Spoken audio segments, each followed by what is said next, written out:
Kasi tinulungan ko.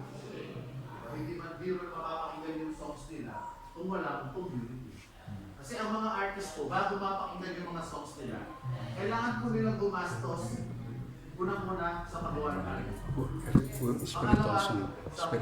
Meron po. Lahat pa spiritual song. Hindi. Iba, merong Hillsong. Yung parang, yun, Hillsong, yun, nandyan yung mga religious song. Tapos, yung mga old song. Religious song lahat. Oo, hindi. Kailangan po nila magbayad dyan. Iba-iba. Kapag nagbayad na sila sa apat na yan, ang tanong, walang question.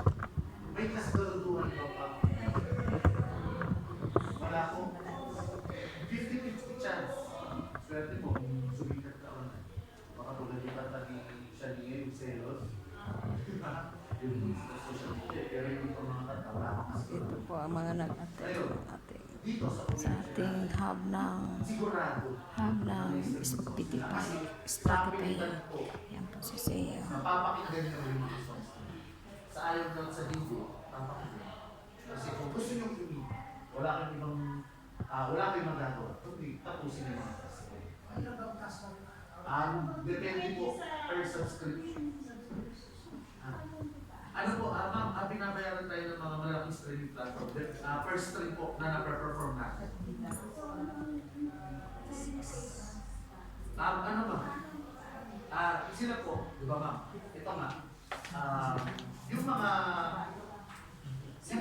malaking streaming platform. Ang gusto niya itanong, paano kitaan dito sa platform? Okay. Ayun, sa ganito, yung mga plan natin, nabibig po tayo sa mga contractors na dito natin. Actually, meron po tayo mga short term and long term. Meron din po tayong affordable and medyo affordable. At alam po, affordable din para sa inyo. Sigurado yun. No, actually, nag-start ako 1,500 na subscription plan, which is the basic plan, na kung saan kikita ka ng 35% ng 1,500 after 7 days. Ang taas na gagawin mo, one song araw-araw. Sa loob ng 7 days. Ngayon, yung mga long-term po natin, for example, yung ating expert plan, no? Okay, 5,000 po. No? First was 5,000. You will earn 320% revenue income after 20 days by just listening to 17 songs araw-araw sa loob ng 22 days. So you can only monetize your income after 20 days? 22 days. You have to buy, babayaran, you have to buy subscription. Sabi mo nga, para saan po yung subscription na yun? Actually, pwede ka naman kumita ng makikili ka lang ng music dito sa platform na yun. Katulad nga po na nasabi ko, marami po tayo competitors. Hindi lang po tayo gumagawa ng ganitong concept. As of now, 42,000 po yung nakikipag-bid all around the world. At kailangan po natin mag-bid. Yung binabayad niyo po sa akin, or yung pinag-susubscribe niyo po, yun po yung ginagamit natin kapital para makipag-bid. Actually, hindi naman lahat yun dinadala doon.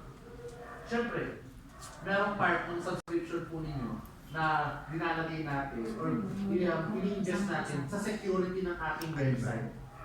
Alam ko, familiar po kayo sa mga hacker. Ultimo Facebook account na hack. Ultimo government site na hack. Nagdadaw, ultimo Gcash. Ultimo mga... Ikaw lang isa. Sandali, ko muna.